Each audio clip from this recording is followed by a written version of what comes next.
Good afternoon, everyone, and welcome to another Rangers Review Europa League preview special as we look ahead to Thursday's clash with Olympiacos in Athens. It brings me great joy to say we're joined on the line today by Ari, who is part of the very successful Olympiacos podcast, 3 Loss 7 International. He joins us from the good old US of A across the pond. Ari, thank you for coming on. Thank you so much for having me. Love chatting Olympiacos, and it's a very exciting fixture we have ahead of us today. Yeah, This week. Yeah, absolutely. Yeah, but in terms of yourself, Ari, of course, big Olympiacos fan over in America. Where does your love for the team come from? So when I started playing football growing up, the only team we could watch here, Premier League, was Arsenal, and so for the Premier, Arsenal and Manchester United were really the only games we could get over here. And my grandfather, my babu, as we say in Greek, he wanted to make sure that whatever I was doing, especially playing football, regardless, that I had something of Greece to be connected to. Now, my grandfather grew up in the port of Piraeus. That's where he was from. And the team of the port of Piraeus is Olympiacos. He wasn't really a big sports fan in general, let alone football. But because I was very big into football growing up and I was playing, he wanted to make sure I had not just the Greek national team, but a club team to support. And so he got me into Olympiacos. Fantastic stuff. And they've been going great guns, especially last season. A real remarkable campaign. I know the two teams met in a pre-season friendly at Ibrox prior to the campaign kicking off. It culminated in that glorious Conference League triumph at the end of the season. Look at last season. First of all, Ari, how big a season was it? How big a year was that for you guys? So it was an insane year, especially given how chaotic the season actually was. For many people that maybe don't know, unfortunately, we went through 3 coaches last season. Yeah. Jose Luis Mendilibar, who took us to the Conference League final and the title win, he was our 3rd coach of the season, our 6th coach in 2 seasons. It's insane. We started off that season in a rebuild because for the past 2.5 seasons, things were not going so well at Olympiacos. Ever since Pedro Martins in that last season that we had where we won the title, but it was some of the worst football we had seen at Olympiacos in the Marinakis era. Things hadn't been going well. Coaches were getting fired. Personnel were coming in and out. 30, 40 players a season in and out. It was insane. And the start of last season was supposed to be the rebuild. We brought in a new sporting director, Antonio Cordon, who some people may be familiar with his work in Spain. We also brought in Coach Diego Martinez, who was considered to be one of the youngest, kind of hottest coaching minds in Spain, up and coming. And things started off well last season, but then a really contentious derby that involved somebody throwing a firecracker, a player going to the hospital, a lot of issues, point deduction, things kind of cascaded downhill for us. And we brought in another coach from La Liga, a Portuguese coach, Carlos Carvalhal. Yeah, I know him, I guess. Charismatic guy, isn't he? He is. And he brought in some important players for us that were really important for the rest of the season. He brought us Chiquinho. He brought us David Carmo. But he was a terrible coach for us, at least for Olympiacos. I mean, the football was even worse. And he ended up isolating 2 of our best players, Kostas Fortounis and Daniel Podence, 2 of our most creative players. He ends up getting fired about a month after he was brought in. And that's when we bring in Jose Luis Mendilibar. And when that coach was brought in, the average Olympiacos fan was literally looking at the season like, we're not going to get past the Hungarian opponent, Ferencváros. We're not going to probably even come 3rd place. We might even not get a European spot. That's how bad things were looking. That's how bad the outlook was. Then Jose Luis Mendilibar comes in, uses literally the same assets that were already there, and he takes us to European glory and almost gets us to the title. The title was lost in literally the last week of the season, but almost gets us there and ends up getting us the first ever Greek European title in UEFA history. Yeah, it's quite a feat. Into this season, then I know you guys are fourth at the moment. A win at the weekend, which ended a sort of a winless run that Olympiacos were on. How is the season unfolding at the moment, Ari? So in a way, we kind of expected it because this is Mendilibar's MO. He's a European tournament knockout coach, but in the leagues, he kind of has some struggles there. We saw that with Sevilla. He had the same issues there, and we've started to see some similar issues with us. We look great outside of the Lyon match in Europe. The pressing scheme is solid. It looks better, but in Greece against the mid and lower table teams, for some reason, we're having a lot of struggles. And that's where you see, against Panathinaikos, we had a not so good first half, but a great second half. We matched up well against the derby competition, better at least than we have in the past. But for some reason, it's the low blocks, the low table, mid table teams that line up against us in a low block. We have a lot of trouble with that for some reason. Sounds exactly like Most Rangers. of it has to do with efficiency, not for yeah, it's just one of those. It's so weird. And again, it's not for lack of creating chances. We do create chances. You look, we've in the last 5 games, we have 6 goals scored, right? Which isn't amazing for a team like Olympiacos. But when you look at the underlying data, XG, XGOT even, our XG is almost 9. Our post-shot XG, or expected goals on target, is over 7. So there's something there. There's something there in the lack of efficiency that's plaguing us in Greece. But, the team looks completely different in Europe than it does in Greece. Yep, pretty much a mirror image to Rangers, I've got to say, Ari. And looking at the Europa League results of Olympiacos, Rangers won in Malmo as did Olympiacos in the last match day in the competition. Good result at home to Braga, and losing to Lyon. Rangers also lost to Lyon as well. So 2 wins in the opening 3 matches for both teams. So it is poised, set up nicely for that game on Thursday evening. How do you expect Olympiacos to set up and approach this match? So, save for the Lyon match, we will set up exactly how we have in almost every other game. We'll be using the 4-2-3-1, press first, as we like to say, offense by defense. Lyon was the only match where we sat deeper and played a low block. Mendilibar doesn't do that. The lineup that you saw on Saturday against Panathinaikos, that's the lineup we're going to be using. That's our starting lineup, barring injuries, of course. The one thing that will be different, news came out yesterday that our left-footed center back, Lorenzo Pirola, is back from injury, and he will be 100% for this game. He played left back against Malmo, and he was fantastic there. So all signs are pointing that he will be playing left back again, because our starting left back, Francisco Ortega, the Argentinian, he is injured still. And in a way, that's kind of better for us because he's really been the weak point on the team this season. So the lineup that you saw this weekend, that's the lineup that we will have, with maybe one change. It'll be probably Costinha will be starting at right back, and our starting right back, Rodinei, will be playing right wing. In terms of the danger men and the threats that Rangers need to be wary of on Thursday, who would you say those are? So in a couple of different aspects, obviously Ayoub El-Kaabi, his form is picking up from last season.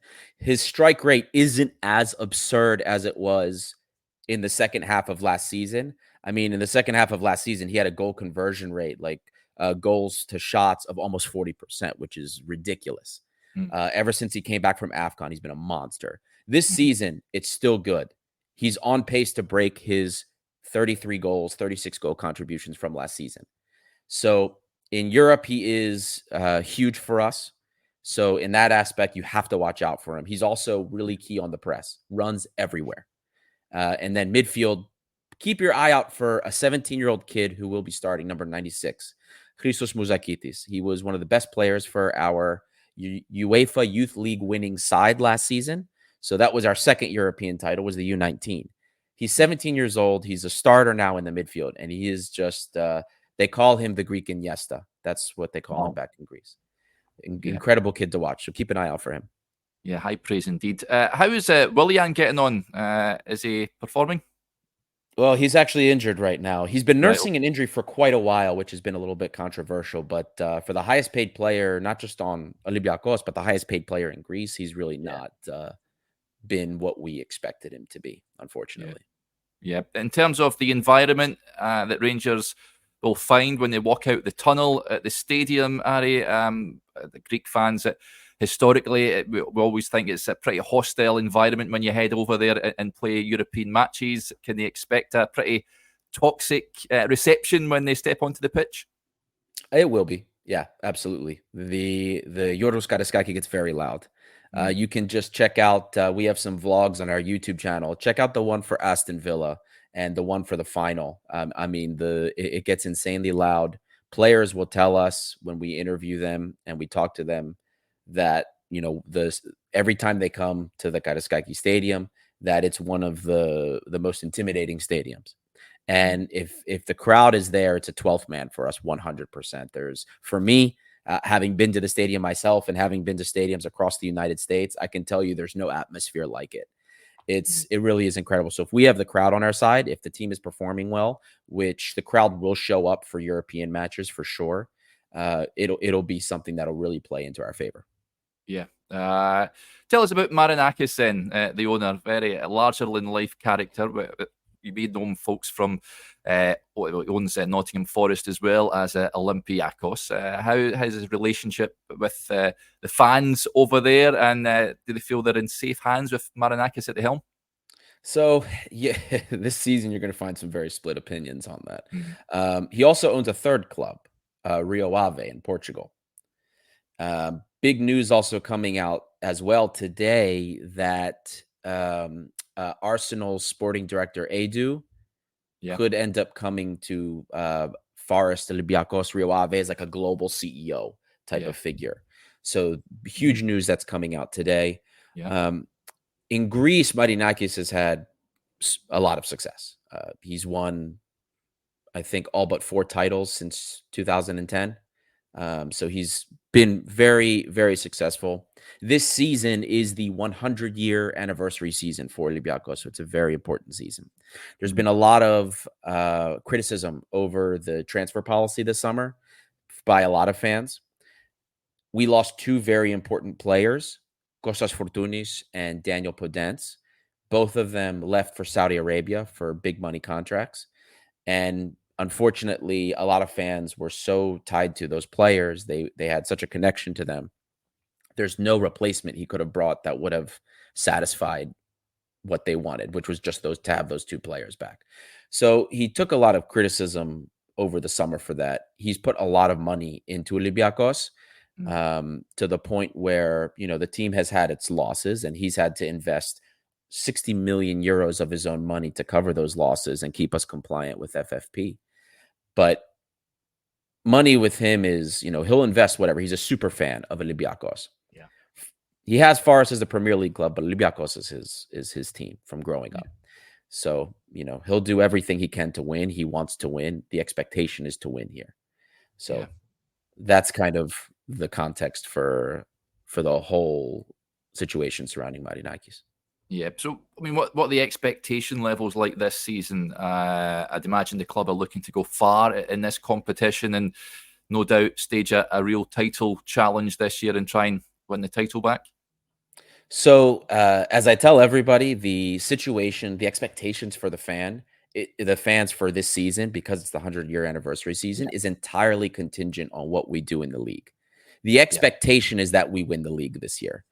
This is, we've gone 2 seasons without winning a title, which is the most we've gone without winning a title since what we call in Greece the Petrina Chronia, which is the stone years. That was the last time we went more than 3 seasons without winning a title. It is unacceptable for Olympiacos to go this long without winning a title. So the fans want the title in Greece. That's the priority. Management has made it very clear that's the priority. As far as Europe is concerned, if we win the title, I think most fans, if we get to the round of 16, which we've never gone past in the modern version of the Europa League, we've never gone past that stage. If we get to the round of 16, most people probably will be happy. But I think a lot of people want to get to the quarterfinals and do better than what we did. You have a lot of fans that think we should win the whole thing. We have Mendilibar as the coach. This is his competition. He's won 2 straight European titles in a row. Europa League 2 years ago, last season, the Conference League with us. So there's that expectation from a lot of fans as well. Yeah, interesting. Certainly looking at your fixtures, I mean, Steaua Bucharest FC SB is referred to. I mean, away from home, you'd like to think you would win that. 20, of course, at home. Porto will be difficult in Karabakh. Probably you'd like to think you would have enough about you to go and beat them as well. So certainly expect Olympiacos to make it through to the knockout stage. Weak links, Ari, is there anything that Rangers should be looking to exploit on Thursday? So a lot of European teams kind of find this funny when I say it to them, but if you want to beat Olympiacos, use the low block. The system that we play, I mentioned before, is offense by defense. We rely on our pressing scheme for games. It is the most important piece. You'll see a player that is playing in our 10 position, our number 10, Chiquinho, but he's not a massive creator. Like, for those of us that grew up with traditional 10s in the 90s and early 2000s, that's not his role. The role for the 10 in Mendilibar's system is to assist in the press.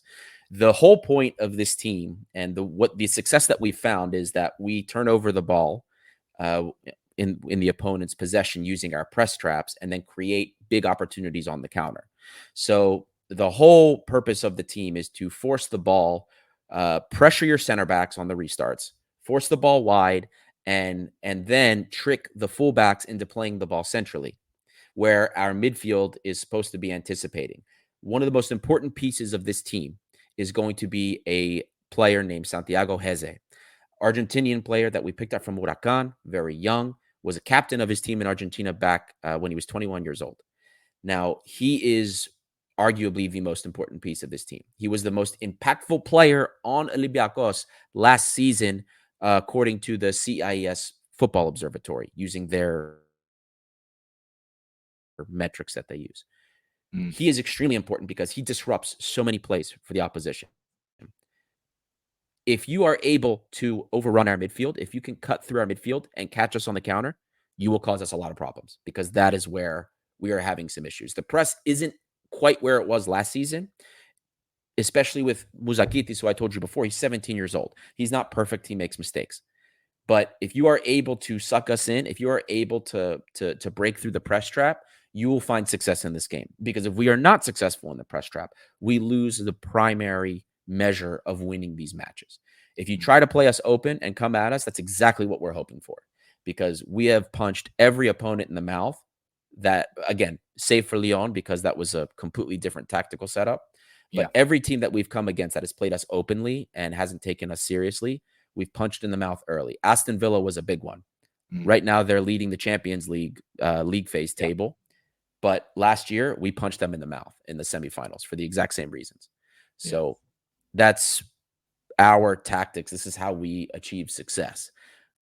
Our creative players generally are supposed to be on the wingers, but we've had some struggles there this season.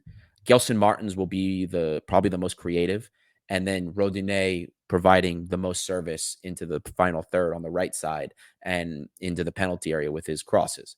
So that's really what you're looking at. You want to take advantage of us. You beat us in the low block and on the counter, cut through that midfield press trap. You've got us.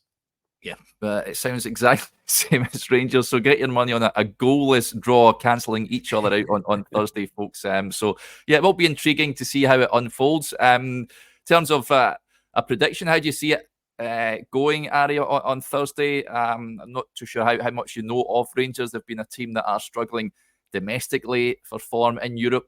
Rangers fans don't necessarily worry too much. Lyon aside, they more often than not compete right until the end in these matches. Of course, reached the final a few seasons ago as well. Are you confident that Olympiacos can get a third victory in this competition? So I follow personally quite a few Rangers fans. In fact, one is a data guy that has done work with us that we've collaborated with back and forth over the years. And the one thing that I think will harm Rangers, I know a lot of people have been upset with your striker. So that is really good for us because sometimes our center back with the man marking can get exposed, and the speed I think on the flanks, especially on our left flank when Francisco Ortega was playing, speed over there has killed us. But I'm not sure that I see the same speed on your flanks that like we've come up against with Lyon in other games. Yeah. But I feel better about these European games than I do our domestic games because the players show up. Our system is made for this. So we see so much more from this team and from Jose Luis Mendilibar. So, and the fact that it's a home game too, we have a return of our castle. This team, this Olympiacos, has always been unbeatable, except for the last couple of years, and now we're back to that. So I'm feeling a little bit more confident. Obviously, by the nature of things, Olympiacos is still the underdog, but I'm feeling much better about this matchup than I am about our matchups in Greece. I'll be honest with you, because the team actually shows up. Yeah. Yeah, fantastic. If people want to find out more about the great work you guys do, Ari, how can they find you on social media and the likes? You can find us. We're on every social media platform except for TikTok. We're at 307 International, which is in my handle here if you're watching on video. And you can find us on YouTube as well. We do all sorts of content, Patreon as well. And if anyone's going to be in London, we'll be at the Football Content Awards for the Best International Podcast that we were nominated for. So we'll be there as well if you're around. Yeah, fantastic stuff. Right, that was brilliant, Ari. Thank you very much for giving us some insight into Olympiacos. Hopefully you enjoyed that, folks. And we'll speak to you, no doubt, at some point in the future if the two teams ever meet again, Ari. So thank you again. Thank you so much. It was a pleasure being here. Bye, folks.